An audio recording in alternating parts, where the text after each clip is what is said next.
अपनी बेदर्दी से मारी गई बेटी को जिंदा करने के लिए उस आदमी ने पहले खुद को एक जिंदा लाश बना लिया और फिर उसने पूरे देश से ऐसी नाबालिग लड़कियों का अपहरण किया जो एक खास समय पर पैदा हुई थी। 5 साल पहले डेविड की बेटी को गुंडों ने मार दिया था। बदला लेने के लिए उसने नर्क के सबसे बड़े शैतान के साथ एक सौदा किया। शैतान ने उसे एक शापित काला जादू सिखाया ताकि वो अपनी बेटी को जिंदा कर सके। इसके बदले में उसे शैतान को आजाद करना था। अपनी बेटी को बचाने के लिए बेताब डेविड ये नहीं जानता था कि शैतान ने उसे धोखा दिया है। उस काले जादू में मरे हुओं को जिंदा करने की ताकत नहीं थी, बल्कि उसने डेविड को धरती पर शैतान की एक कठपुतली बना दिया था। डेविड को काबू करने के लिए शैतान ने उसके चेले टॉम को आदेश दिया कि वो डेविड की बेटी और भतीजी की लाशें बाहर निकाले। फिर उसने उन दोनों की आत्माओं को खूंखार भूत बना दिया ताकि वे डेविड पर नजर रख सके। अगर डेविड ने कभी बगावत करने की सोची तो उन दोनों की आत्माएं हमेशा के लिए तबाह हो जाएंगी। पर उसे ये नहीं पता था कि भतीजी सारा और बेटी रूबी जब टॉम का एक काम कर रही थी तो उनकी मुलाकात जैक से हुई, जो भगवान का एक रूप था। जब जैक को पता चला कि डेविड को धमकाया जा रहा है तो उसने रहम खाकर रूबी और सारा को छोड़ दिया। उसने उनके ऊपर से उस काले जादू का असर भी हटा दिया। सारा और रूबी तुरंत डेविड के लिए वो जादुई हथियार लाना चाहती थी, लेकिन रास्ते में उनका सामना टॉम से हो गया।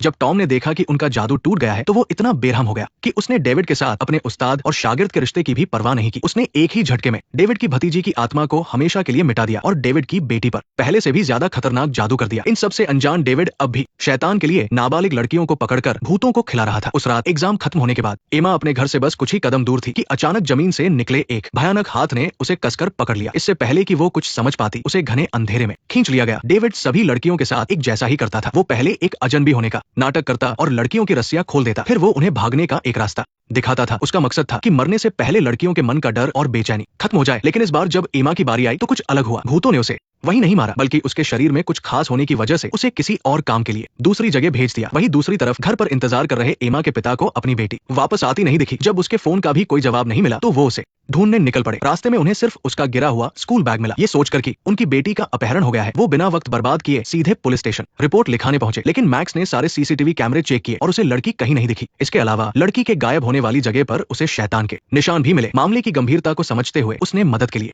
जैक से संपर्क किया। साथ ही उसने जैक को बताया कि हाल ही में पकड़े गए क्रिमिनल ने कबूल किया है कि उसने लड़कियों को डेविड के कहने पर ही मारा था। अब सारे सबूत डेविड की तरफ ही इशारा कर रहे थे, लेकिन जैक के लिए ये थोड़ा मुश्किल था क्योंकि उसे बिल्कुल नहीं पता था कि डेविड कहाँ छिपा है। गनीमत ये थी कि मैक्स ने हाल ही में गायब हुए लोगों के ठिकानों से अंदाजा लगा लिया था कि डेविड किस इलाके में छिपा हो सकता है, पर वो इलाका काफी बड़ा था। उनकी हर एक मिनट की देरी से किसी बेगुनाह लड़की की जान जा सकती थी। तभी पुलिस स्टेशन में अचानक एक वकील आया। उसने बताया कि वो डेविड को जानता है। कुछ समय पहले उसके बॉस पीटर को एक जमीन पसंद आई थी। वो उसे सस्ते में खरीद सकता था, लेकिन बीच में एक गुंडे ने टांग अड़ा दी। गुस्से में आकर उसने डेविड को उस गुंडे के लीडर को मारने के लिए बहुत सारे पैसे दिए, लेकिन डेविड ने अपने पाले हुए भूतों की ताकत आजमाने के लिए उस गुंडे के पूरे गिरोह को ही खत्म कर दिया। इससे भी बुरी बात यह हुई कि उन मारे गए गुंडों की आत्माओं ने नर्क में जाकर शिकायत की और वहां से एक मौत का फरमान हासिल कर लिया। जब तक ये फरमान उनके पास है, भगवान भी उन्हें रोक नहीं सकते। वे गुंडे पीटर से बदला लेना चाहते थे। अगर सिर्फ गुंडों को मारा गया होता तो नर्क से मौत का फरमान जारी नहीं होता। यहाँ पर हमें जैक के पिता की मौत के बारे में जानना होगा। जैक के पिता जिस मंदिर की देखभाल करते थे, पीटर को वो जमीन भी चाहिए थी, लेकिन जैक के पिता उसे बेचने के लिए राजी नहीं थे। इसलिए पीटर ने जैक को मोहरा बनाया। उसने मासूम जैक को नशे की लत लगा दी। अपना उधार चुकाने के लिए जैक ने अपने माँ बाप से छुपकर वो जमीन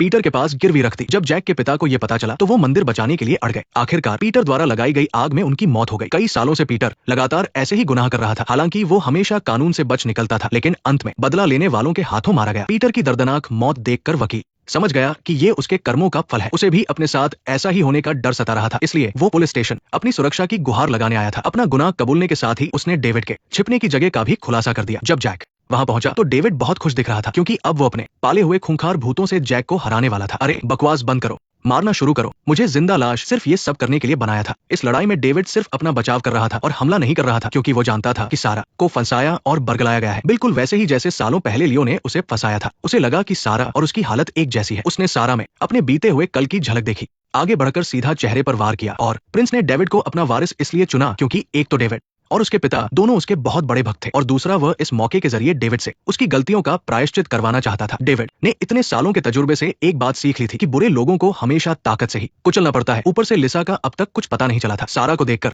लग रहा था कि वो कुछ भी बताने के मूड में नहीं है और वो लगातार आक्रामक होती जा रही थी। इसलिए डेविड को पीछे हटने का फैसला लेना पड़ा, लेकिन वो जितना पीछे हटा सारा का आत्मविश्वास उतना ही बढ़ता गया। सारा डेविड को इसलिए भी नहीं छोड़ना चाहती थी क्योंकि विक्टर के रास्ते के कांटे हटाने के अलावा उसका एक और मकसद था। अगर उसका शैतान डेविड को हरा देता तो इसका मतलब होता कि उसमें भी विक्टर से लड़ने की ताकत है, और अगर कभी उसकी विक्टर से दुश्मनी हुई तो भी उसके पास जीतने का एक मौका होगा। और ठीक उसी वक्त जब शैतानों ने डेविड के हाथ पैर जकड़ लिए, उसे समझ आ गया कि अगर उसने अब पलटवार नहीं किया तो वो पक्का मारा जाएगा। आखिरकार उसने एक बार फिर अपनी सबसे ताकतवर जादुई फायर शील्ड का इस्तेमाल किया।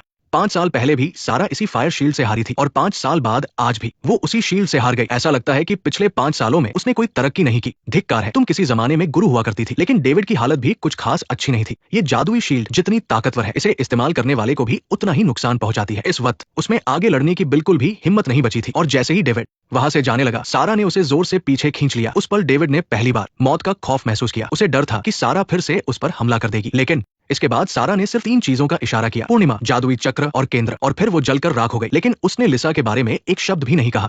कुछ देर बाद डेविड घर पहुंचा और बेहोश होकर गिर पड़ा। सबने जल्दी से उसे कमल के तालाब में डाल दिया और पानी में कमल की जड़ें काटकर डाल दी, क्योंकि सालों पहले जब प्रिंस की हड्डियां और मांस अलग अलग कर दिए गए थे, तब उनके गुरु ने कमल की डंडियों से ही उनकी हड्डियां बनाई थी और कमल की जड़ों से उनका शरीर जोड़ा था। अजीब बात थी कि जैसे ही कमल के टुकड़े पानी में डाले गए, प्रिंस की जली हुई मूर्ति धीरे धीरे अपने आप ठीक होने लगी। अगले दिन जैसे ही डेविड को होश आया, प्रिंस ने उसे एक संकेत भेजा और उसे पहाड़ की चोटी पर जाकर अपनी ताकत बढ़ाने को कहा। तब डेविड को अचानक याद आया कि जब उसने सारा को हराया था तो उसे इस बात का डर था कि सारा फिर से बुरा काम ना करे। इसलिए उसने जानबूझकर सारा के जादुई हथियारों को पहाड़ की एक गुफा में छुपा दिया था। बस उसने इस बात पर ध्यान नहीं दिया कि जैसे ही वो पलटा, सारा ने चुपके से एक कैंडी भी अंदर फेंक दी थी। डेविड को लगा कि प्रिंस के संकेत का कुछ तो मतलब होगा, इसलिए वो अपने घायल शरीर के साथ ही उस गुफा में पहुंच गया। अरे बाप रे! लेकिन जब डेविड ने तिजोरी खोली तो उसने देखा कि वो सारे जादुई हथियार अचानक गायब हो चुके थे। डेविड को कुछ समझ नहीं आ रहा था कि आखिर ये कैंडी वाला बच्चा कहां से आ गया। ये सोचकर कि वो अभी सिर्फ एक बच्चा है, उसने उसके लिए लाए गए स्नैक्स पर पूजा की राख छिड़क दी और जब उसने कैंडी को वो स्नैक्स मजे से खाते हुए देखा, तब जाकर उसने हिम्मत करके उससे सवाल पूछना शुरू किया। तुम मुझे क्या बताना चाहते हो? Tyler, max. जूलिया ने अपनी जांच में पाया कि ये मैक्स ही आज का टाइलर है, लेकिन